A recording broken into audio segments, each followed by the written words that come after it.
Bienvenue à tous. Que vaut la crédibilité de la CEI sans le PDCI RDA et le PPACI? Les deux principaux partis de l'opposition ivoirienne se sont retirés de la dite institution. Pour le PDCI RDA, son porte-parole bien sûr, cette CEI est déséquilibrée et inféodée. Le PPACI parle d'une structure aux ordres. Peut-on aller à une élection apaisée avec une CEI rejetée par de grands partis de l'opposition ivoirienne? Ce soir, nous débattrons sur ce sujet avec nos consultants maison. Guillaume Bateau, bonsoir. Bonsoir, Sidi. Directeur général de Liberté. Bonsoir. Eric Bayala, journaliste consultant, bonsoir. Bonsoir, Sidi. Michel Beta, journaliste, directeur général du journal Le Bélier, bonsoir à vous. Bonsoir, Sidi. Bonsoir, Marcel Niawa. Bonsoir, Sidi. Consultant, expert en intelligence économique, analyste politique.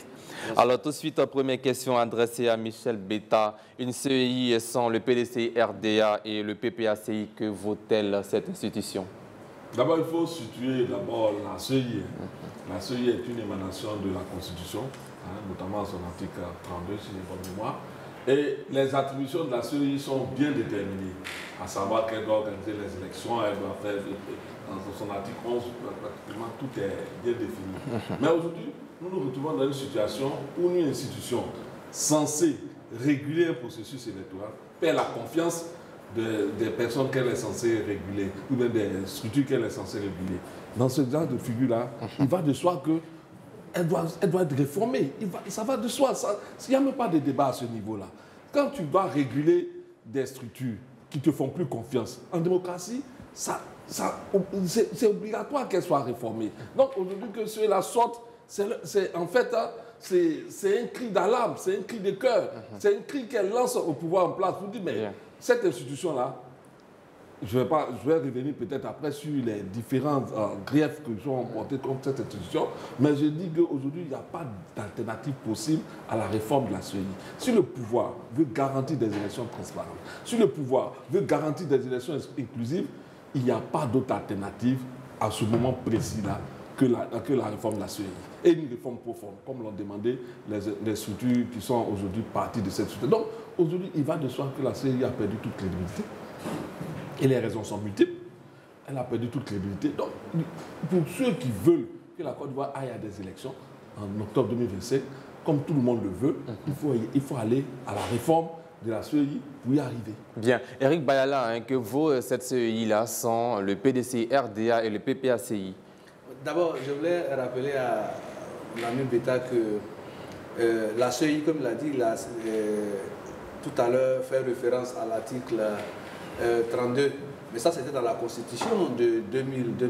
Sinon, dans la Constitution de 2016, c'est plutôt la loi numéro 52 et alinéa 4 qui fonde la création de la CEI. Et comme vous l'avez dit, vous dites que la CEI a été créée pour réguler les structures desquelles qui ne lui font pas confiance. Ce n'est pas le rôle de la CEI. La CEI n'a pas été créée pour réguler les partis politiques. Non, pas les partis politiques. J'ai dit réguler un processus. Non, je vous oppose vos propres arguments. Vous avez dit que la CEI a été créée pour réguler des structures. Et que ces structures-là sont sorties. Donc, je vous oppose vos propres arguments. Non, je veux que je maintenant, vous allez poursuivre. Il va faire un éclaircissement dessus. Voilà, je dis la CEI est censée réguler un processus dans lequel sont impliquées certaines structures. Et en termes de démocratie, quand tu es censé réguler un processus et les structures qui sont impliquées dans ce processus ne te font pas confiance, il faut te réformer. Merci Michel Beta. Allez-y, Eric Bayala. Voilà. Et donc quand vous dites que la CEI est censée réguler un processus, c'est-à-dire qu'un système dans lequel se trouvent des partis politiques, mais quelles sont les composantes même de la CEI? Si 18 structures, il y en a 2 seulement qui sont retirées. Dans vos explications tout à l'heure, vous avez fait référence en termes de démocratie. Si de façon triviale, on peut, qu'on appelle, définir la démocratie comme étant, comme on dit, la dictature de la majorité sur la minorité, mais si 2 personnes se sont retirées, il y a encore 16 structures qui siègent. Et puis, quand on créait même la CEI, quand la CEI a commencé à fonctionner dans sa phase actuelle, le PPACI n'y siégeait pas. Mais ça n'a pas empêché la CEI d'organiser des élections, auxquelles élections des représentants tels que l'EDS, qui sont aujourd'hui une émanation du PPACI, ont participé et ont eu des députés à l'époque. Donc si 2 personnes ont décidé de se retirer, ça ne suffit pas pour jeter l'anathème sur tout un système qui a été déjà mis. Bien. Voilà. Si la CEI, et par exemple le PDCI ou le PPACI se retire de la CEI, ça ne veut pas dire que la CEI a perdu de sa crédibilité. Bien. La CEI a un engagement, un devoir on vous a très bien compris, Eric Bayala. Marcelin Niawa, est-ce que la CEI actuelle est pour vous inéligible, illégitime, comme l'affirme le porte-parole principal du PDCI-RDA, Soumaïla Bouedoumi? Moi, je pense qu'avant de me prononcer, il faut d'abord jeter un regard profond dans le rétroviseur. Comment nous sommes arrivés à la création de la CEI? Les opposants d'alors, Laurent Gbagbo et ses camarades, ont vu que le ministère de l'Intérieur qui organisait avant les élections, ils n'avaient plus confiance à ce ministère. Donc, ils ont bataillé pour obtenir un organe d'organisation des élections. Aujourd'hui, qu'est-ce qu'on regarde? Au regard du communiqué, des différents communiqués que nous avons écoutés et lus du côté PPACI et PDCI, il y a eu une crise de confiance. Mais avant d'en arriver là, on se rend compte qu'il y a eu des conférences de presse, il y a eu des interpellations. Rien n'a été fait. La confiance est aujourd'hui rompue. Ce qu'on peut dire, la CEI vient d'être décrédibilisée. Le processus électoral, lui aussi. Par qui? Par ce retrait? Par ce retrait. Et sur ce coup, je vais dire à M. Bayala, ce n'est pas de l'arithmétique, ce n'est pas un problème de nombre. Mais en quoi la crédibilité d'une institution dépend de deux partis politiques? Oui, mais c'est la question qu'on vous pose. Nous sommes en démocratie. Même une seule, il faut s'intéresser aux préoccupations des minorités. Même si c'est une seule personne qui est sortie, on doit s'arrêter un instant et réfléchir ensemble et discuter les règles. Ce n'est pas... Merci Eric Bayala. Il n'est pas juste vous aurez l'occasion de rebondir. Que sur 18, 2 sont sortis, on peut partir avec. Non, il faut qu'on s'arrête et on s'assied et on discute. C'est dans ces conditions qu'on retrouve la paix. Merci. Voilà. Merci Marcel Niawa. Guillaume Bato, est-ce que ce retrait des deux partis est pour vous un choix tactique ou une alerte démocratique? Non, ni l'un ni l'autre. Ce choix de retrait, c'est un aveu d'impuissance. De la part de qui? De la part du PPACI, du PDCI. Encore que, sur la question du représentant du PDCI, il y a certaines informations qui laissent penser que M. Bamba Siaka n'a pas envie de quitter. Puisque jusqu'à maintenant, en tout cas avant de venir sur votre plateau, nous n'avons pas encore eu une déclaration officielle de M. Bamba Siaka affirmant qu'il se met en retrait de la CEI comme l'a fait, à contrario, M. Demba Traoré. M. Demba Traoré qui a fait un communiqué. C'était une condition pour sortir. Je n'ai pas dit non. Je dis jusqu'à ce soir, on n'a pas encore entendu M. Bamba Siaka qui représente. Mais c'est parce que tu n'as pas entendu que le oui, mais je dis. S'il vous plaît. On va écouter Guillaume Bato. Le communiqué n'est pas une condition pour sortir. Je dis. On n'a pas encore entendu. Merci Eric Bayala. Guillaume Bato, allez-y. S'il a fait clandestinement devant sa femme dans sa chambre, ça n'engage que lui. Ça, c'est vrai depuis on fait devant sa femme. Maintenant, aujourd'hui, il y a une chose qu'il faut dire. Premièrement, Bayala l'a dit un peu. Cette CEI, jusqu'à pratiquement 2022-2023, le PPACI n'en faisait pas partie. Ça n'a pas empêché la CEI d'organiser les élections. Le PDCI en était sorti avant les élections de 2020. Mais les élections de 2020 ont eu lieu, les élections de 2021 ont eu lieu avant que le PDCI ne rentre. Donc, que le PPACI et le PDCI ne se retirent aujourd'hui de la CEI, c'est un épiphénomène. Parce qu'il faut rappeler que la CEI est assise sur un trépied. Un pied représentant l'administration de façon générale, un pied représentant les partis politiques, qu'ils soient de l'opposition ou du pouvoir, et un pied la société civile. Voilà. Or, les partis politiques, même de l'opposition, aujourd'hui, le représentant du FPI est encore à la CEI. Donc, on a des opposants qui sont encore à la CEI. Le groupement autour du GPP, qui fait partie de notre groupe d'opposition, est encore à la CEI. Donc, l'opposition est encore à la CEI. Le parti au pouvoir est encore à la CEI. Ça, c'est pour les partis politiques. La société civile, entièrement, est encore à la CEI. Et l'administration entière est encore à la CEI. Donc, si on fait, ce n'est pas un calcul arithmétique, mais c'est un calcul d'opportunité. Les 3 pieds de la CEI sont encore suffisamment présents. Maintenant, il faut aller maintenant aux arguments. Aux arguments que le PPACI et le PDCI avancent. Le PPACI, parce que le Gbagbo n'est pas resté sur la liste électorale. C'est pas vrai, c'est parce que le PPACI. Le courrier qui a été. Non, vous aurez l'occasion de parce que cette CEI soit factuelle, qu'ils disent le contenu tout à l'heure. On n'a pas l'école primaire. S'il vous plaît, cette CEI, le PPACI s'est battu pour l'intégrer. Et cette CEI a organisé les élections en 2021 auxquelles le PPACI a participé sous la forme de EDS. Et en 2023, le PPACI a participé en tant que PPACI à ces élections. Rien n'a changé depuis. Donc, qu'on vienne subitement nous dire que oui, elle n'est plus crédible, non. C'est ceux-mêmes qui critiquent la CEI qui ne sont pas crédibles. Parce que, reprenez la composition de la CEI avant celle-là. Reprenez, allez-y, regardez. Sous le président Gbagbo, le ministère de l'économie et des finances était représenté, le ministère de la défense était représenté, le ministère de l'intérieur était représenté. Est-ce que vous comprenez? Il y avait, chaque parti politique avait 2 représentants. Aujourd'hui, on a essayé de resserrer tout ça et de faire monter la société civile en puissance. Donc, aujourd'hui, tout ce qui se fait autour, c'est de la politique politicienne, parce que ce soit le PPACI qui n'a pas de candidat pour aller à l'élection présidentielle. Qui est un candidat, Laurent Gbagbo. Qui est inéligible et qui n'est pas sur la liste électorale. Et le PPA et le PDCI, dont le candidat, on ne sait pas où il est. S'il est en France ou s'il est en Côte d'Ivoire. Voilà le problème de l'opposition. C'est une condition pour aller aux élections. Bien. Non, Merci Gambado. c'est pour cacher ces faiblesses-là que ces 2 partis... Alors certains parlent d'un refus de compétition de la part de ces partis de l'opposition. À 6 mois de la présidentielle. Non, voyez-vous, c'est à croire que c'est à 6 mois de la présidentielle que ces partis ont posé leur grief contre la CEI. C'est à croire que les gens pensent que c'est maintenant les griefs ont été posés. Les griefs ont été posés depuis des années. Et rien n'a été fait. Oui, mais parce qu'on approche des élections et rien ne se fait. Si on dit que les partis politiques choisissent d'aller avec ces CEI et inféodés au pouvoir en place, ils savent que, naturellement, les 2 sont pipés. C'est pourquoi ils demandent la réforme. Il ne faudrait pas que les gens fassent croire aux Ivoiriens que c'est parce qu'il y a 6 mois des élections que les partis là refusent de partir aux élections. Non, c'est faux. C'est assez faux. Depuis des années, ils ont adressé des courriers au pouvoir en place pour demander... Depuis combien d'années? Depuis 2 ans, si tu veux. Il y a le PPACI qui l'a fait. Il y a le PDCI même qui l'a fait à travers... Le premier coup, le PPACI cherchait un poste de vice-président. Non, jamais. Je sais que la 5e phase du dialogue... Vous aurez la parole tout à l'heure. Moi, je lui n'a pas la parole. Non, vous aurez la parole tout à l'heure. Ne vous inquiétez pas. Allez-y, Michel Beta. Aujourd'hui, c'est la goutte d'eau qui a fait déborder le vase. Parce qu'on ne peut pas rester à 6 mois des élections et observer le parti au pouvoir inféodé à la CEI, voir la CEI encore se discréditer par Mais finalement, que gagnerait le PDC et le PPACI en quittant cette CEI? Mais en quittant cette CEI, c'est pour interpeller la communauté internationale. Mais les élections ont lieu. Non, pour interpeller la communauté internationale et la communauté nationale vis-à-vis de ces élections qui sont, à mon sens, déjà biaisées. Il faut qu'on attire l'attention des gens. Il ne faut pas qu'on aille et qu'on arrive à une crise post-électorale, une crise pré-électorale. Marcelin Niawa. Non, arrêtez ça. Eric Bayala. Je vais finir là. Allez, finissez rapidement. Je vais chuter là. Tu sais, il y a un truc qui m'écoeure quand souvent j'entends certains proches du parti au pouvoir parler.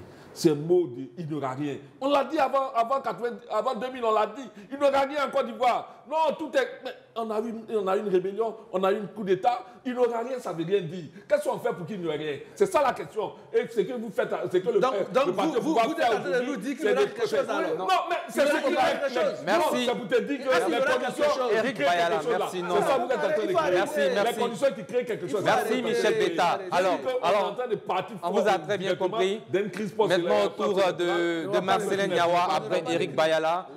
Donc maintenant, Marcelin Niawa, en quoi est-ce qu'on peut parler ici avec ces retraits d'une élection inclusive? Non. D'abord, je vais d'abord... S'il vous plaît, s'il vous plaît, M. Guillaume Bato a dit quelque chose tout à l'heure que je vais corriger. Allez-y. Il a dit tout à l'heure que les partis d'opposition n'ont pas de candidats. Ce n'est pas juste. Le PPACI n'a pas de candidat. Le PPACI a un candidat qui n'est pas éligible. J'ai dit non. Ne pas avoir de candidat et ne pas être éligible, ça fait 2 choses différentes. Le PPACI a un candidat, ça fait 2 choses différentes. Vous n'êtes pas le Conseil constitutionnel. Le Conseil constitutionnel n'a pas... Ce que je vais indiquer. Le PPACI a investi son candidat le 10 mai 2024 à l'Hôtel Ivoire. Maintenant, c'est que moi je vais indiquer. Non, c'est que moi je vais indiquer. Il laisse à croire que oui, on avance, il ne reste plus assez de temps. Mais ça, c'est fait. Même hier, tu l'as dit. Quand tu disais hier qu'à 6 mois, on ne peut plus rien faire. Vous répondez à la question que je dis hier. À 6 mois, on ne peut plus rien faire. Dans les débats partout, on t'écoute. Et si tu le dis, même sur d'autres plateaux, tu l'as dit. Je suis content que vous me suiviez. Oui, on te suit. Il faut qu'on te suive. Et on ne peut plus rien faire. Moi, je pense que ce sont des calculs politiciens. Il faut qu'on sorte de là. Parce qu'on ne peut pas parler aujourd'hui des élections 2025 sans faire un flashback sur la situation de 2010. Aujourd'hui, les hommes politiques ivoiriens, surtout de l'opposition, J'ai dit 2010. 15 ans 2010. Pourtant, il y a eu 2015, J'ai dit 2010. 2020. Merci, 2010, Eric Bayala. 2015. Mais il a dit tout à l'heure, On ne veut rétroviseur. plus qu'il y ait des morts dans ce pays. En 2010, tous les acteurs politiques étaient impliqués. En 2010 à 2015, 2016, le PPACI n'était pas aux élections. Il n'était même pas là. Le président Gbagbo n'était pas en Côte d'Ivoire. Mais il y a eu des morts à ces élections. En 2020, il y a eu des morts. Aujourd'hui encore, on ne veut plus qu'il y ait des morts. Donc, asseyons-nous et discutons. Mais quand il parle de majorité, j'ai dit en démocratie, on doit s'intéresser à la minorité. Et c'est le sens de la démocratie. Dire que je suis majoritaire, donc moi j'avance, ça qui prépare le chaos, il n'est plus démocrate. Le plus faible, même le plus faible, on doit s'intéresser au cri du plus faible. C'est ce que je voulais lui dire. Merci. Eric Bayala d'abord et après vous. Est-ce qu'on peut parler ici, avec l'absence de ces deux partis, d'un jeu qui est déjà faux en avance? Est-ce que ces partis forcent le jeu? En fait, moi je pense que tout à l'heure, j'ai pris la peine d'écouter vraiment dans ce brouhaha aussi assourdissant les arguments de nos amis en face. Ils ont dit qu'il y a très longtemps que des courriers ont été envoyés à l'endroit de la CEI pour interpeller sur son fonctionnement. Le pouvoir en place. Bon, ce que je sais, c'est que le porte-parole du PDCI, Brundouming, et il y a eu également Maître Blessy, tous ceux-là sont intervenus à plusieurs reprises pour dire que la liste électorale était truffée de fautes. Il y avait plus de 2 millions pour certains de cas qu'on appelle d'étrangers sur la liste. Depuis le 17 mars, on a publié la liste électorale provisoire. Et jusqu'à aujourd'hui, le contentieux a été engagé. Ni le PDCI, qui criait à U et à Dia, disant que la liste était truffée d'étrangers et d'irrégularités, on ne vous a même pas vu venir déposer au sein de la commission de la CEI toutes ces personnes. Tu n'as pas vu le PDCI. Toutes ces personnes-là. Il y a eu 12 000 requêtes. Non, en fait, les requêtes-là, ce ne sont pas des requêtes qui sont essentiellement formulées par le PDCI. Mais c'est pourquoi je te dis que tu n'as pas vu dans les 12 000. Non, je suis en train de parler. Est-ce que le PDCI qui était venu dire qu'il y avait plus de 2 millions d'étrangers sur la liste électorale, le PDCI est venu déposer la liste de ces 2 millions qu'ils avaient identifiés? Non, ça n'a pas été. Non, donc tu dois t'en tenir à cela. Mais 15 000 requêtes, ça ne vaut même pas 2 millions.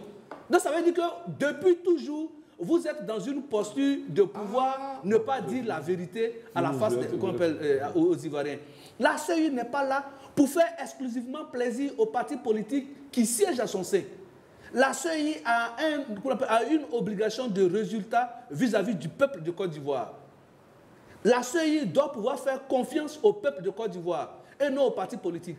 Parce que les partis politiques au sein de la CEI... Le peuple de Côte d'Ivoire, c'est le RHDP? Non, j'ai dit bien le peuple de Côte d'Ivoire. Oui, donc c'est le parce peuple qu'au de sein Côte de la CEI, oui, tous les partis politiques qui y sont, chacun cherche à gouverner. Donc chacun va vouloir qu'on lui taille la paille du lion en fonction de ses ambitions. Mais ça ne se passe pas comme ça. Non, il y a qu'au niveau du fonctionnement et de l'organisation de la CEI, la loi est bien précise là-dessus. On n'a pas dit que si deux partis politiques, fût-il du PDCI ou du PPACI, se retirent, les activités de la CEI doivent s'arrêter. Non. Mais ça montre quand même qu'il y a problème. Il y a problème. Il y a problème. Aucune organisation humaine n'est parfaite. Oui, la perfection n'est pas de ce monde. Il y a problème, certes, mais ce n'est pas en faisant la promotion de la chaise vide que ce problème va se résoudre. On refuse la prise de la chaise déjà occupée. Mais justement, oui, voilà. on refuse la chaise déjà occupée. C'est ça. C'est ça la parole. Arrêtez d'interrompre. Allez-y, Guillaume Bateau. Voilà, je suis content parce que M. Nyawa a dit que lui, il a le regard tourné vers le rétroviseur. Je vois que son regard est vraiment dans le rétroviseur. Parce que nous ramène jusqu'en 2010. Je comprends plus qu'ils n'ont pas participé aux élections depuis 2010. Donc leur rétroviseur est encore bloqué en 2010. Mais ce pays a évolué. Ce pays a évolué depuis 2010 et a organisé des élections sans le PPACI. Voilà. Le PPACI, en tout cas ceux qui se réclament de, ça s'appelle faut appeler Gbagbo ou rien, n'ont pas participé aux élections en 2011, en 2013, en 2015, en 2016, en 2018, en 2020. Il y a eu des élections dans ce pays et le ciel n'est pas tombé sur la terre de la Côte d'Ivoire. Donc que le PPACI maintenant et son nouvel acolyte, le PDCI RDA, décide de se retirer des élections. Qui était avec vous hier. Avec vous qui? RHDP. Mais ça, il faut demander au PDCI. C'est eux qui vont et qui viennent. Ça, c'est pas moi. Voilà. Le PDCI, qui est comptable de cette CEI, parce que cette CEI n'est pas née en 2025. Voilà. Quand le PDCI gouvernait avec le RHDP, mais tout allait bien dans le meilleur des mondes.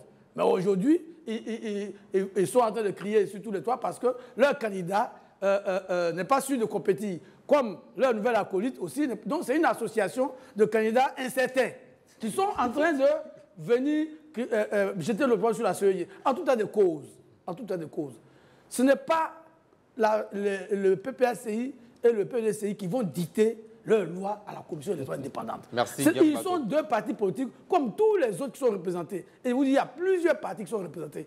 Je vous ai même dit que dans l'opposition, il y a encore le FPI qui est encore son représentant. Le FPI qui fait partie de la coalition CAP du PDCI. Donc, si le PDCI n'est pas là, le FPI va leur faire le compte rendu des réunions.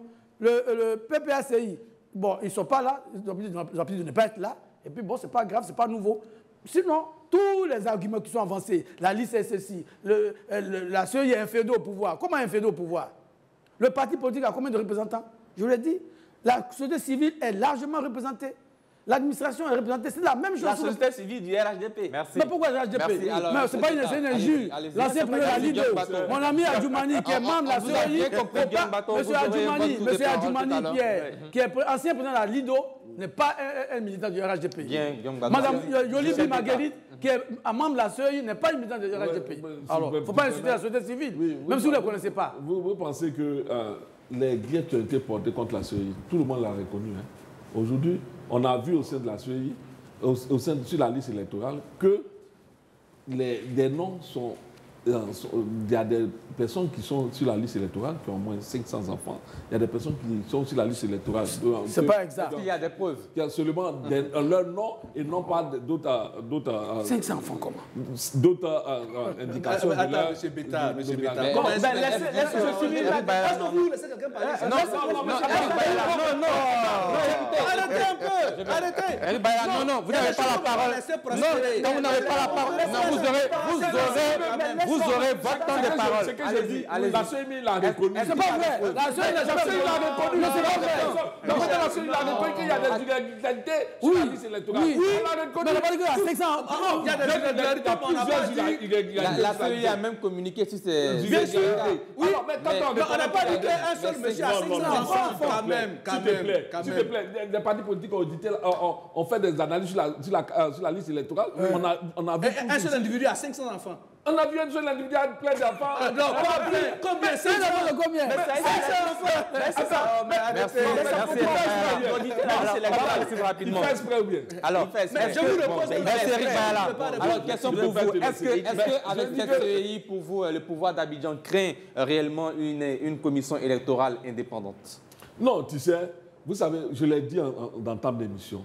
Je dis que la CEI, que les partis politiques, que les Ivoiriens ont mis en place, avait un objectif bien précis, celui d'accompagner un processus électoral en vue de semer la confiance dans ce processus et aboutir à des élections inclusives et transparentes. Aujourd'hui, il y a des entités, contrairement à ce que Bayala dit. Mais pourquoi en 2015, par exemple, le PDC-RDA n'a pas, en tout cas, pointé du doigt cette CEI-là? N'a pas pointé du doigt cette CEI. Elle a été pointée du doigt depuis 2020. Mais en 2015, depuis 2020. C'est pas la date. Si c'est les dates, tu veux, elle a été pointée du doigt en 2020. Mais quand vous dites que cette CEI a été créée pour un objectif bien précis jusqu'en 2010 et que cela se poursuit en 2015, pourquoi? Oui, maintenant les irrégularités constatées, que tout le monde constate, même la CEI constate, quand les partis politiques de l'opposition demandent un audit, où est le mal? Moi, je pense que quand on n'a rien à se reprocher, on fait tout pour mettre tout le monde à l'aise. Et là, aujourd'hui, quand on observe l'attitude de la CEI dans sa démarche, dans la démarche de son président, on se rend compte à l'évidence quelle marche pour un camp de RHDP. Merci. Et puis, je finis là pour dire quoi? Quand on parle de la composition de la CEI, mais il ne faut pas oublier que c'est le gouvernement le plus représenté que toutes les autres entités. C'est pas exact. Mais tu vas voir la liste. Le gouvernement est plus représenté. Le gouvernement est plus représenté parce que le gouvernement a un représentant du ministre, un représentant du président. Il y a plusieurs ministres qui sont représentés. Et sans compter, Merci. Tout à l'heure, vous allez répondre. Alors, Eric Baya, la question pour vous, voilà. Pourquoi, jusqu'à présent, les différentes réformes qui ont été prises lors des différents dialogues politiques n'ont pas été appliquées, comme dit l'opposition politique au sein de cette CEI-là? Non. Toutes les réformes qui sont sorties des différents dialogues politiques, je me réjouis que vous ayez vous-même fait, on appelle ça, appeler la notion de dialogue politique. Parce qu'à entendre certains partis politiques, c'est comme dans ce pays, il n'y a jamais eu de dialogue politique. Et donc, si vous dites qu'il y a eu des résolutions qui sont sorties d'un dialogue politique, ça peut dire que les dialogues politiques ont eu lieu. Et donc, on ne va pas à chaque carrefour de l'année s'arrêter pour organiser des dialogues politiques, quand bien même que ce dialogue a déjà eu lieu. En ce qui concerne les résolutions du dialogue politique dont vous parlez, mais c'est à partir de ces réformes-là que le PPACI est rentré à la CEI. C'est en application de ces réformes. Donc, le dialogue politique a eu lieu, ces résolutions ont été appliquées. Toutes ces résolutions, laisse-moi finir. Tu laisses pas les autres. Non, laissez qu'il finisse. Allez-y, Eric Bayala. Vous aurez la parole. Allez-y, Eric Bayala. Voilà. Et donc, quand on parle d'auditer la liste électorale, mais quand la CEI, parce qu'un audit tel que les gens le demandent, mais c'est le travail du quotidien de la CEI. Et aucune décision à la CEI ne se fait ou ne se prend que si ce n'est de façon collégiale. Donc ça veut dire que toutes les réformes, quand on a décidé même de pouvoir étendre l'enrôlement à ceux qui doivent avoir 17 ans en masse parce que le contentieux allait commencer, mais c'est avec l'aval et le consentement de tous les partis politiques qui siègent à la CEI, notamment le PDCI et le PPACI. Et donc, c'est pour dire que le fonctionnement de la CEI, depuis que ces entités-là y sont, c'est fait de façon collégiale avec l'assurance et l'engagement de toutes les entités. Merci. Marcelin Niawa. Voilà. Merci Eric Bayala. Allez-y. Je vais d'abord corriger quelque chose que M. Diom va dire. Je tiens à préciser que vous avez le PPACI n'a jamais à la CEI pour demander un poste. Pour rentrer à la CEI, le PPACI n'est jamais allé à la CEI pour demander un poste. Tout récemment, le PPACI demandait un poste de vice-président de la CEI. Laisse-moi expliquer.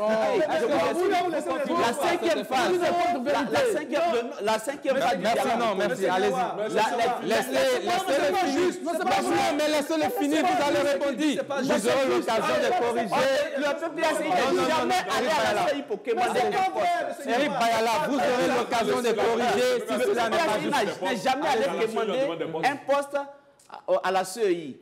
Lors de la cinquième phase du dialogue politique, les résolutions étaient... Eric Bayala, non, vous allez arrêter d'interrompre. On n'a jamais nié ça. Et c'est pourquoi on réclame encore ce dialogue politique. Ah oui, mais on va organiser le dialogue politique. J'ai dit bien, les résolutions indiquaient bien que donner le PPACI un commissaire, un membre à la commission centrale. Ce membre-là ça n'a jamais été fait.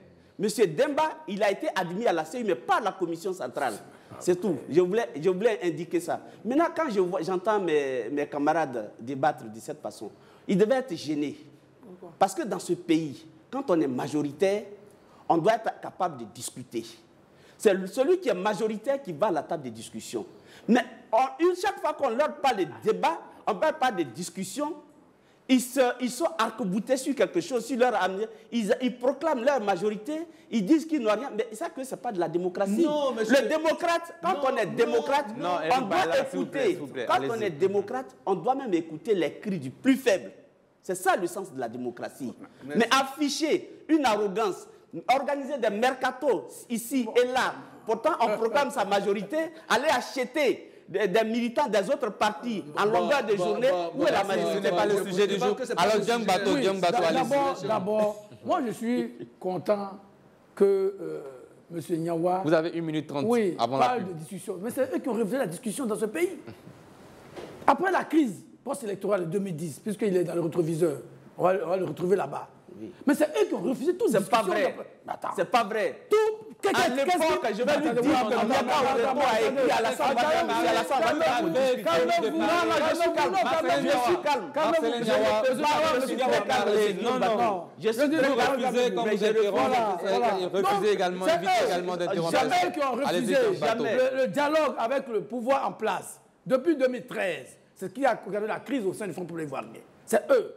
Gbagbo ou rien, pas de discussion. Mais malgré cela, il y a eu 5 dialogues politiques. Donc, ce n'est pas du côté de ceux qui sont le au pouvoir. Le Gbagbo, c'était pas dit qu'on n'avait pas de discussion. Tu as eu ton temps de parole. Le FPI, d'ailleurs, conduit par Miaka Oreto, a adressé des courriers au chef de l'État. Miaka est décédé, c'est pas l'histoire. Alors, Guillaume Bato, il vous reste 15 secondes. Merci. Donc, c'est eux qui ont refusé le dialogue. Il ne peut pas venir aujourd'hui être les chantres du dialogue. C'est de l'usurpation. Voilà. Deuxième chose, quand il dit, moi, quand le PDCI aujourd'hui, moi, je suis content que le PDCI parle de commission. Mais le PDCI, jusqu'en 1999, avait refusé toute idée de commission électorale indépendante. Ah oui, c'est l'histoire de la Côte d'Ivoire. Donc, cette histoire-là, bon, c'est toi qui as mis la commission. Ah, mais c'est après le coup d'État. C'est après le coup d'État.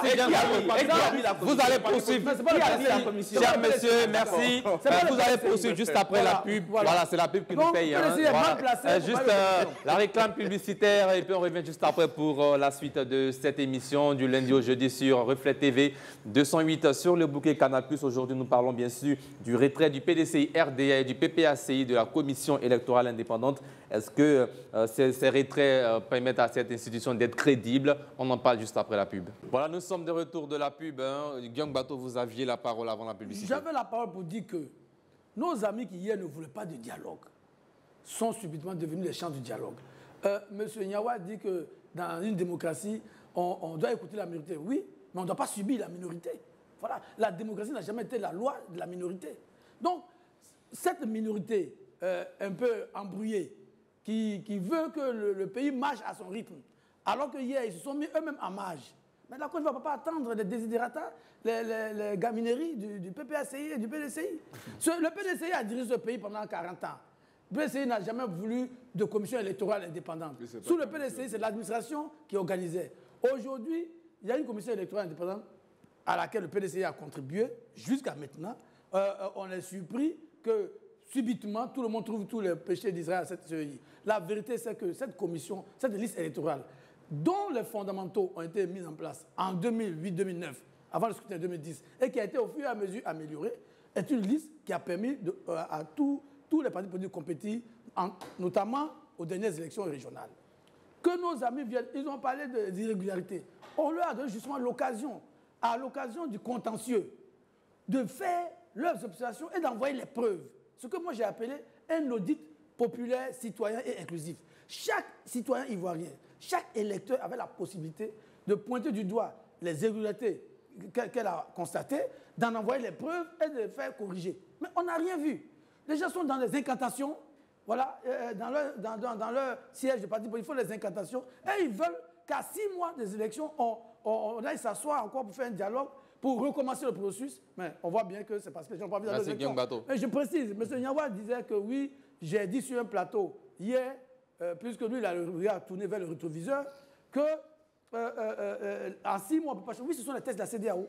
Voilà. Je sais que le PPACI n'aime pas beaucoup la CEDEAO, préfère AES, mais ça, nous ne sommes pas encore membres de l'AES, nous sommes membres de la CEDEAO. C'est la question que j'allais poser à Eric Bayala. Est-ce que notre CEI actuel respecte les standards internationaux? Oui, justement, au niveau de la composition même de la CEI depuis 2001, ensuite consacrée par la Constitution de 2016 à son article 52 alinéa 4, il y a eu jusque-là 4 modifications au niveau de la réforme de la CEI. 4. Et donc, jusqu'à aujourd'hui, pour que nos amis du PPACI, du PDCI et des autres partis, y compris la société civile, puissent intégrer, je pense que notre CEI telle qu'elle fonctionne, parce qu'il n'y a pas un standard type auquel on doit sculpter une commission électorale. C'est-à-dire chaque pays, en fonction de ses besoins et en fonction de lui-même, les objectifs qu'il s'est fixés, met en place sa commission électorale indépendante. Pour nous, la seule chose qui était une obligation citoyenne, c'était de faire en sorte que l'ensemble, sinon l'essentiel des parties prenantes, puissent participer à cette CEI. Ceux qui n'y étaient pas, il y a eu donc à la suite des dialogues politiques des possibilités d'aménagement pour que ceux-ci puissent y siéger. Et si de par leur bon vouloir, ils décident d'en sortir tels qu'ils sont venus, mais on ne peut pas leur courir après. On ne peut pas leur courir après, mais ce qu'ils doivent comprendre, c'est que le retrait de leurs représentants au sein de cette CEI ne va pas entraîner l'arrêt du fonctionnement de la CEI. Merci. Marcelin Nyawa, est-ce que derrière ce blocage dit institutionnel, il y a un risque réel, c'est-à-dire la paix sociale, la stabilité politique.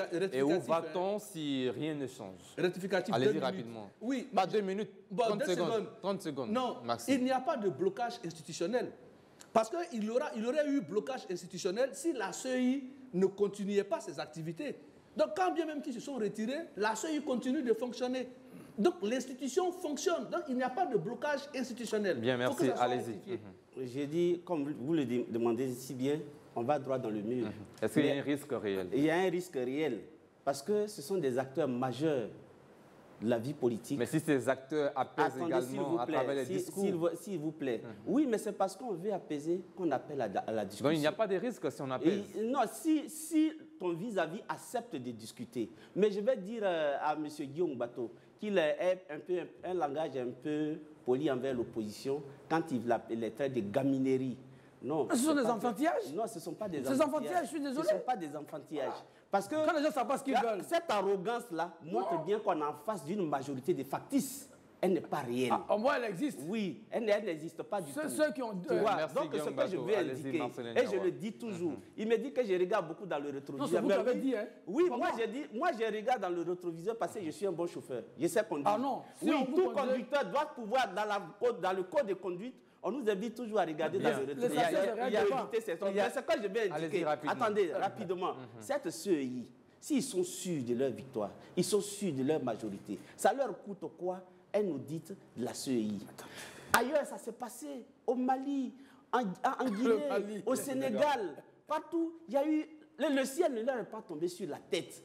Qu'est-ce que nos amis au pouvoir perdent en acceptant un audit de la CEI?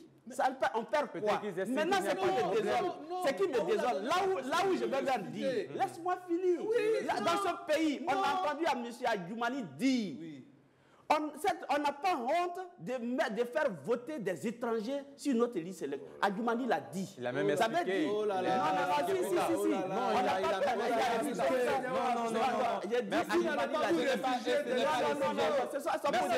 Merci. Laisse-moi Michel Beta. Vous avez terminé. Alain Michel Beta. Je voudrais rappeler que la sortie du PDCI et du PPACI de la CEI est un acte de conscience nationale pour éviter toute crise grave à ce pays. Il faut le souligner. Parce que, vous voyez-vous, aujourd'hui nous sommes arrivés à un point où le pouvoir a rompu toute volonté de dialogue.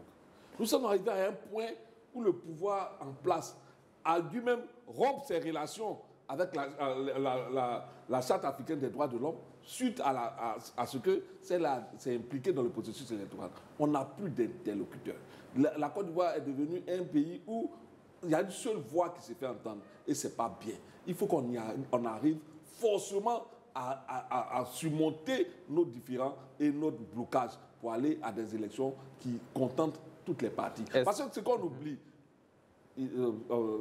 Bayala, en présentant la CEI, il a fait croire que la CEI, que deux quittent là, mais les deux là, c'est les deux engagés dans les élections. On connaît le poids de Laurent Gbagbo dans les élections. Est-ce qu'une élection sera crédible on connaît le poids du PDC dans les élections. Est-ce qu'on peut parler d'élections crédibles sans ces deux partis politiques?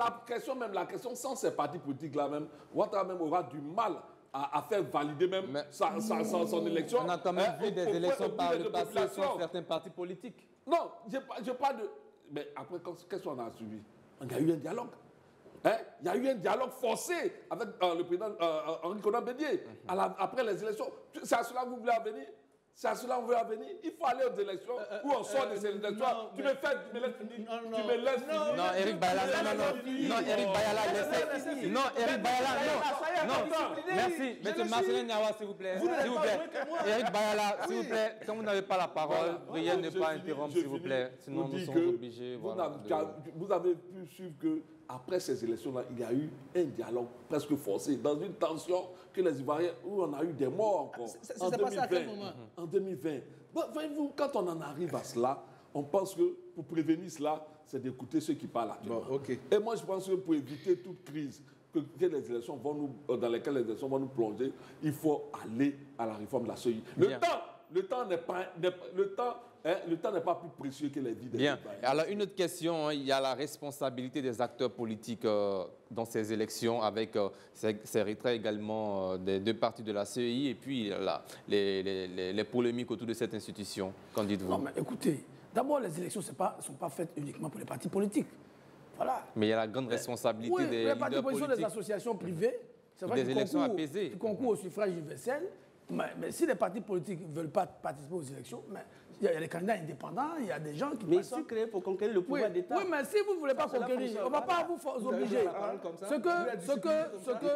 Ce que je veux dire, M. Sidik, il faut que nos amis le comprennent très bien. La Côte d'Ivoire ne va pas se plier aux enfantillages de l'opposition. Nous sommes à 6 mois des élections. Nous avons l'obligation d'aller aux élections le 25 octobre 2025. C'est ça qui est constitutionnel. Et le gouvernement et l'État de Côte d'Ivoire ont la responsabilité d'organiser ces élections à date, à bonne date. Si nous rentrons aujourd'hui à 6 mois, alors que maintenant ce que les Ivoiriens attendent des partis politiques et des candidats, c'est de présenter leur programme, qu'on fasse des débats de fond, bilan contre projet, projet contre projet, pour qu'on sache pour qui nous allons voter en 2025. C'est en ce moment que nos amis disent non, il faut aller faire un dialogue politique. Les dialogues politiques généralement durent autour d'un mois. Pour valider un programme ou quoi. Ensuite, nous allons réformer la CEI. Il y en a même qui ont demandé la dissolution de la CEI pour recommencer. Mais à quel moment on prépare les élections? Mais tu fais à quel moment? Ça a été fait. Merci. Merci, Guillaume Bateau. Merci, s'il vous plaît. Écoutez, s'il vous plaît. Il demandait tout à l'heure qu'on laisse parler. Vous n'avez pas la parole, donc il me laisse terminer. Pour éviter qu'on vous interrompt également à votre tour. Allez-y, Guillaume Bateau. Donc, pour être court, je l'ai répété. Alors, mon ami Beta dit que le temps n'est pas plus important. Non, il y a des temps qu'on ne peut pas, avec lesquels on ne peut pas jouer. Parce que le risque que nous courons, et qui est plus grave que contenter les opposants qui s'amusent, c'est de faire en sorte qu'on ne puisse pas tenir les élections présidentielles. Ce serait plus grave. Cela va chambouler tout le lancement constitutionnel. Donc, cette liste-là n'est pas nouvelle. Cette commission n'est pas nouvelle. Nos amis ne veulent pas en faire partie, c'est leur droit le plus absolu. Mais la CEI doit continuer son travail, afficher la liste électorale définitive en juin, comme elle l'a promis, éditer les cartes d'électeurs, ouvrir la campagne, ouvrir les élections, et puis bon, quitte à eux de vouloir participer. De toute façon, le PPACI est habitué à ne pas participer. Bien, merci. Donc, s'ils ne participent pas, ce n'est pas grave. Alors, Marcelin Niawa, que fera le PPACI si cette CEI continue? Est-ce que ce sera un boycott actif? Bon, là, je ne peux pas prendre cette responsabilité. Je ne suis pas là pour dire ce que le PPACI veut. Mais le président Laurent Gbagbo, à Dabou, vous l'avez tous entendu, il convoque un comité central à tous ses militants. Et à partir de là, ils vont décider ce qui va être fait. Dans quelques semaines. Dans 2 semaines. Mais ce que je veux indiquer à mon frère Guillaume Bateau, il faut que ce pays-là, dans lequel nous sommes, je suis même surpris que ce soit Guillaume qui soutienne certaines positions aujourd'hui. Pourquoi? Lui, on n'a pas fait de réunions. On n'a pas fait de réunions, toi et moi, on ne fait pas de réunions. Mais au regard de ton parcours, mais je suis droit dans le combattant. Je suis un combattant. Non, tu ne l'es plus. Donc là, mais je ne suis pas partisan de l'enfantillage. Non, ce n'est pas des enfantillages. Il faut respecter les gens. Non, il faut respecter les gens, quelle que soit leur position. Ce n'est pas parce que quelqu'un n'est pas d'accord avec toi que tu vas les traiter dans... Mais la façon de... Non, c'est que moi je vais indiquer. Ce pays-là, il ne faudrait pas qu'en 2025, encore un crâne humain serve des ballons de football. C'est à ça qu'on ne veut pas arriver. C'est pourquoi depuis 2023, l'opposition ne fait que crier, ne fait que tirer sur la sonnette d'alarme. Mais demander à discuter, ce n'est pas une faiblesse. Si eux, ils pensent que c'est une faiblesse, ils pensent que les gens sont en train de planifier comme des enfants et que eux, ils s'en foutent de l'opposition. Ils sont là, ils organisent leur mercato. Mais je vais leur dire une chose. Personne n'est suffisamment fort pour être toujours le plus fort. Ce n'est pas une menace. Mais c'est l'histoire qui le dit. Qui prend vos menaces au sérieux? Dans ce pays-là, ils ont pris des armes parce que... Alors, Michel Beta, question pour vous. Nous sommes vers la fin du temps qui nous est imparti. Il y a également le rôle des religieux et chefs coutumiers dans ces élections-là. Pourquoi les religieux et garants de nos traditions, nos coutumes, gardent toujours silence face aux questions liées à la CEI jusqu'à présent? Non, je pense que vous n'avez pas suivi un peu toutes leurs plaintes. Hein. Pas d'élections apaisées, mais il n'y a pas de position sur ces questions de la CEI. Le rôle du religieux n'est pas de prendre une position, mais d'interpeller notamment les autorités en place sur leurs engagements, non seulement sur leurs engagements, mais sur leurs lourdes responsabilités. Parce que vous ne comprendrez pas qu'aujourd'hui, on arrive à une élection qui soit contestée dans la rue, sur toutes les places internationales. Mais quand on arrive à cela, c'est de la responsabilité de qui? C'est de la responsabilité de ceux qui nous gouvernent. S'ils ne sont pas parvenus à rendre les élections crédibles, à rendre les élections apaisées, inclusives, et qu'on arrive à une contestation électorale, mais c'est en cela que les religieux les interpellent à tout bout de champ. Moi, je crois qu'ils font la sourde oreille. Et c'est pas bon. C'est pas bon. Et quand j'entends un peu certains de mes confrères, co-débatteurs, donner l'impression qu'il n'y aura rien. Moi, je n'aime pas ce genre de langage. Ceux qui veulent faire quelque chose, qu'ils avancent. Non, s'il te plaît. Je le dis puisque c'est un langage déjà connu.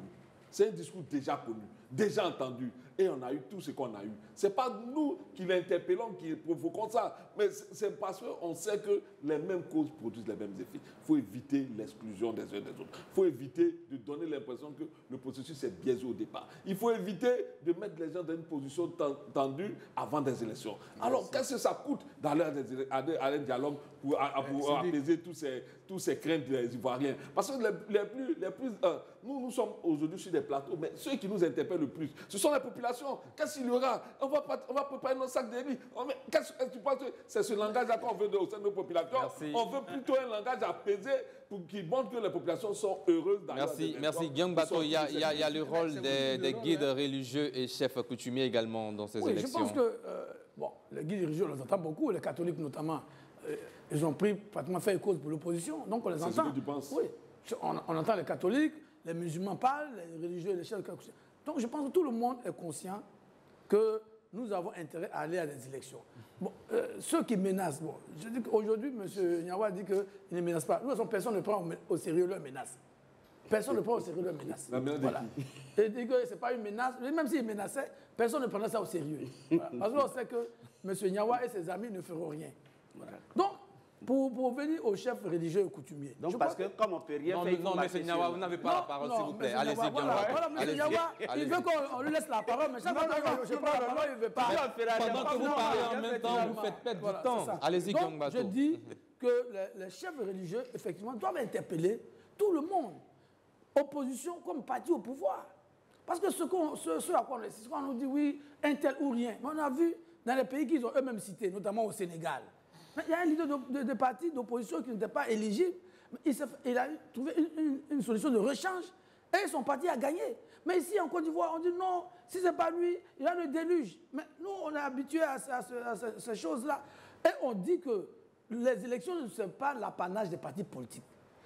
Les indépendants, les citoyens ivoiriens peuvent aller aux élections. Si les partis politiques ne sont pas intéressés, il y a des candidats indépendants qui vont aller aux élections. Il n'y a que deux partis. Bon, même si... Alors, vous avez dit tout à l'heure, deux grands partis. Bon, moi, je dirais peut-être un parti moyen et un petit parti. Voilà, qui font de l'agitation. Mais ça, c'est normal. Dans une démocratie, le débat n'est pas interdit, les cris, tout ça ne sont pas interdits. Ce qui est important, c'est que la loi, la Constitution soit respectée et que l'État de Côte d'Ivoire se donne les moyens d'organiser les élections à bonne date. Merci Guillaume Bato. Éric Bayala, vous avez 2 minutes pour terminer. Oui. Sur la question des religieux et chefs coutumiers. Oui, avant d'en arriver là, ce que je veux dire, c'est que les dispositions qui sont prises par la CEI, ce n'est pas d'exclure ni le PDCI, ni le PPACI. Parce que la vie d'une nation ne saurait se résumer à des personnes ou bien à un individu. Le PPACI est encore dans le processus électoral. Le PDCI est encore également dans le processus électoral. Quitte à eux de trouver des personnes qui peuvent déjà conduire la marche de leur organisation politique vers comment on appelle ça, le pouvoir d'État. Si c'est passé au Sénégal, quelqu'un, le leader du parti, était vraiment en difficulté avec la loi. Il a estimé que c'est une organisation. Si ce n'est pas lui, ça va être quelqu'un d'autre. Il a passé la main, le parti a pris le pouvoir. Si aujourd'hui, Monsieur le Président Laurent Gbagbo a des difficultés à être sur la liste électorale. Non, il n'est pas sur la liste, il n'a pas de difficulté. Il n'est pas dessus. Non, voilà, il a des difficultés à être candidat. Si le président du PDCI est dans une incertitude au niveau de sa candidature, Mais les cadres qui fondent ces deux partis ne se résument pas que ça, à ces deux Alors personnes. répondez maintenant à la question, Voilà, il vous reste donc 30 il faut secondes. qu'on arrête de dire qu'on veut exclure le PDCI ou bien le PPACI. Le rôle des religieux Donc, le et PDCI chefs le traditionnels. PPACI sont toujours convoqués à ces élections, quitte à eux de trouver... Quel est le rôle des religieux Maintenant, les et religieux, chefs coutumiers dans au ces niveau élections? la position des Pour religieux... surtout apaiser. Oui, pour apaiser. La question des religieux, il faut dire que tous les militants des partis politiques sont dans toutes les religions que nous avons en Côte d'Ivoire. Nous sommes dans un État laïque. Et donc, les religieux, ils sont dans une posture, si vous voulez, d'arbitre, d'interpellation, de sensibilisation et de donner des conseils. Mais en même temps, il faut que ces conseils, les postures-là, se trouvent en équidistance des protagonistes qui sont engagés dans ce processus. Il ne faudrait pas qu'on observe dans leur prise de position qu'on a l'impression qu'on encense un camp au détriment de l'autre. Il faut que l'adresse soit une adresse dans laquelle on invite toutes les parties prenantes, chacun en ce qui le concerne, à assumer sa responsabilité et à l'habiter. Parce que, comme on le dit, hein, quand tu parles au poussin, il faut aussi donner des conseils à l'épervier. Et donc, il ne faut pas essentiellement s'adresser, qu'on appelle ça, à l'opposition, ou bien au parti au pouvoir, ou bien à celui qui organise les élections, et puis dire qu'on a donné une position en tant que... Merci Eric Bayala, c'est malheureusement la fin de ce sujet qui nous réunit aujourd'hui pour ce débat. Place maintenant au carton rouge. Voilà le carton de cette émission. Le premier, c'est avec Guillaume Bato. Mon carton rouge aux partis politiques de l'opposition qui, parce qu'ils ne sont pas prêts, veulent perturber le processus électoral. Vraiment, cette année, nous avons besoin d'un débat citoyen sur les élections, qu'on laisse tomber toutes ces préoccupations. La liste, elle est connue, elle va être affichée et qu'on se prépare plutôt à des élections. Donc, carton rouge au PPACI et au PDCI RDA. Merci Guillaume Bato. Marcelin Niawa, carton rouge. Carton rouge au gouvernement et au RHDP, qui refusent le dialogue politique pour aplanir toutes les entraves qui entourent l'élection présidentielle. Cette année 2025, les Ivoiriens veulent aller aux élections le 25 octobre en chantant. Ils veulent voir un président, ils veulent assister à une passation des charges comme ça se fait dans les autres pays. Le gouvernement et l'opposition, depuis fort longtemps, n'appellent qu'au dialogue. On leur répond par l'arrogance. Donc, carton rouge pour le gouvernement et le RHDP. Eric Bayala, carton rouge. Oui. Je vous ai donné carton rouge aux partis d'opposition qui appellent de façon continue et sans raison à un dialogue politique. Pourtant, nous sommes à la 5e phase du dialogue politique en Côte d'Ivoire. On ne va pas à chaque carrefour ou bien à chaque mois organiser un dialogue politique. Quand un militant de l'opposition a un problème, il invite à un dialogue politique. Nous ne sommes pas un dispensaire où à chaque fois qu'on a un mal, on doit consulter un médecin. Il s'agit d'un processus qui engage la nation. Et je pense que les dialogues politiques qui ont eu lieu ont suffisamment adressé toutes les questions et nous sommes dans la mise en œuvre des résolutions sorties de ces dialogues politiques-là. Donc vivement qu'ils laissent les résolutions se mettre en œuvre et que le processus aille jusqu'à son terme. Bien, le dernier carton avec Michel Betta. Bon, moi, mon carton rouge, je vais l'adresser encore une fois au pouvoir en place et à la CEI. Et dire ici qu'il est temps pour la communauté internationale, qui nous a beaucoup aidé dans la crise de 2010, de venir au secours de la Côte d'Ivoire, afin qu'on ne sommes pas encore dans des crises qui vont nous faire compter les morts dans ce pays. Voyez-vous, aujourd'hui, nous sommes à un tournant décisif. On parle de 6 mois, mais moi, je dis que les élections sont déjà là. C'est maintenant qu'on prend les mesures pour éviter le pire. Et je pense que le gouvernement vous fera ce qu'il faut. Merci Michel Betta. Place à la dernière rubrique de cette émission, le chiffre du jour.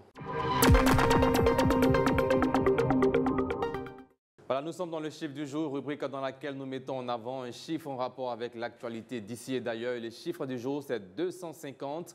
sur le nombre d'établissements de santé construits en Côte d'Ivoire depuis 2011. Parmi eux, 5 centres hospitaliers régionaux flambant neufs ont vu le jour à Boasso, Adzopé, Mamboaké et San Pedro. À cela s'ajoutent 3 hôpitaux généraux implantés à Yopougon-Atié, à Danané et à Méagui, sans oublier 243 établissements sanitaires de premier contact, maillon essentiel du système de santé de proximité en Côte d'Ivoire. Résultat aujourd'hui, en tout cas en Côte d'Ivoire, 8 Ivoiriens sur 10 à moins de 5 km, sont à moins de 5 km d'un centre de santé dans ce pays. Quel commentaire faites-vous, Marcelin Niawa, sur ces chiffres? Si réellement c'est vérifié qu'il y a eu 250... C'est des chiffres officiels. C'est ce que j'ai dit. Donc c'est réel? Non. J'ai dit si c'est vérifié, on peut faire de la communication autour des chiffres. Mais déjà, je trouve que c'est une bonne chose. C'est le rôle du gouvernement. Ils ont été mis au pouvoir pour cela. Mais en même temps, je voulais attirer leur attention sur un fait. J'espère bien que ce ne sont pas des 4 murs qu'ils ont déposés à chaque endroit. Il faut que ces hôpitaux-là soient équipés. La majeure partie, nous sommes allés où la dernière fois, le ministre de la Santé a fait des visites inopinées dans certains hôpitaux. On a vu sur Facebook certains qui se sont plaints de ce que les hôpitaux n'étaient pas équipés. Ils n'ont pas de matériel pour travailler. Donc moi, j'invite le gouvernement à vraiment enrichir le plateau technique pour que les agents de santé puissent travailler dans les bonnes conditions et que la population soit bien soignée. Bien, Eric Bayala, 251 centres de santé construits en Côte d'Ivoire depuis 2011. Commentaire? Pouvait-il en être autrement? Justement. Et je pense que tout ça, c'est à l'actif et c'est le mérite à saluer du gouvernement et à l'actif du président Alassane Ouattara, qui a compris la nécessité de pouvoir rapprocher les centres de santé des populations. Aujourd'hui, 8 Ivoiriens sur 10 sont à moins de 5 km d'un centre de santé. Et je pense que depuis 2011 jusqu'à aujourd'hui, cela continue de se faire naturellement. Il y a encore dans le programme du RHDP, en ce qui concerne son plan de gouvernement, qu'on appelle le programme national de développement, il y a encore que des centres de santé doivent être construits et ceux qui doivent être là, selon les anciens, doivent être rénovés avec comment on appelle ça, un plateau technique plus adéquat, avec des formations adaptées pour les agents, parce qu'il ne suffit pas d'avoir seulement un plateau technique vraiment bien équipé, mais ceux qui doivent en faire l'usage, il faut qu'ils aient la formation qui va avec. Et je pense que c'est tout ça, c'est cette politique-là qui est portée par le ministère de la Santé, à qui nous envoyons toutes nos félicitations et leur demandons de maintenir le cap pour le bonheur des Ivoiriens. Merci Michel Beta.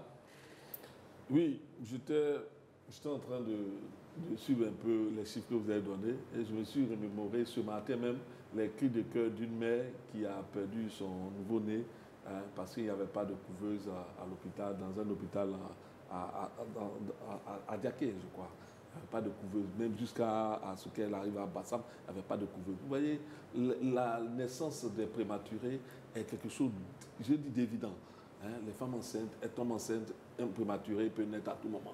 Quand on n'a pas d'équipement de première nécessité dans ces hôpitaux qui ont été créés, c'est dommage. C'est vrai que les uns et les autres font des efforts, mais moi je crois que c'est en cela que je pense que nos appels ici doivent être entendus. Quand je dis nos appels, ça dit qu'on se rend compte qu'en 11 ans, en 15 ans de paix imposée par, je veux dire, donnée par l'opposition, on a pu réaliser autant d'œuvres. Si la paix continue dans ce pays, je pense que celui qui viendra après Ouattara fera mieux que Ouattara et ainsi de suite, le pays s'en ira. Merci Michel Beta. Guillaume Bateau, vous terminez. Commentaire sur ces chiffres. Nous préservons la paix dans ce pays. Il faut saluer ces centres de santé. Vous avez cité le centre général de Danané. Donc nous sommes fiers de cet hôpital-là. Mais je pense que les efforts doivent continuer. Parce que dans beaucoup de zones rurales encore, nos populations ont encore besoin de centres de santé. Donc, d'accord, ce sont des chiffres encourageants, mais je pense que le gouvernement doit continuer dans ses efforts en matière de centres de santé de base, de premier contact, et surtout en continuant de faire en sorte que les populations sur place bénéficient de la couverture maladie universelle, qui est un moyen important de la protection sociale. Donc, bravo pour ce qui a été fait, mais on attend encore plus dans beaucoup de zones rurales, notamment à l'ouest de la Côte d'Ivoire, où on doit encore avoir plus de centres de santé. Merci à vous, Guillaume Bateau, directeur général du quotidien Le Bélier. Liberté. Liberté, pardon. Liberté. Le Bélier de Michel Beta. Le Bélier qui a plus Bien, le Bélier de Michel Beta, merci à vous. Merci également à Marcelin Niawa et à Eric Bayala, cher consultant. Le risque est réel, la tension est palpable et le compte à rebours est lancé vers 2025, bien sûr. Mesdames et messieurs, c'est la fin de cette édition. Merci de l'avoir suivi. Merci à tous nos consultants. Rendez-vous demain dans Entre deux News, qui est votre émission du lundi au jeudi à partir de 19h50 sur les antennes de Reflet TV, 208 sur le bouquet Canal+. Ce soir, retenez que la vérité n'est jamais confortable, mais elle mérite d'être dite. Bonsoir.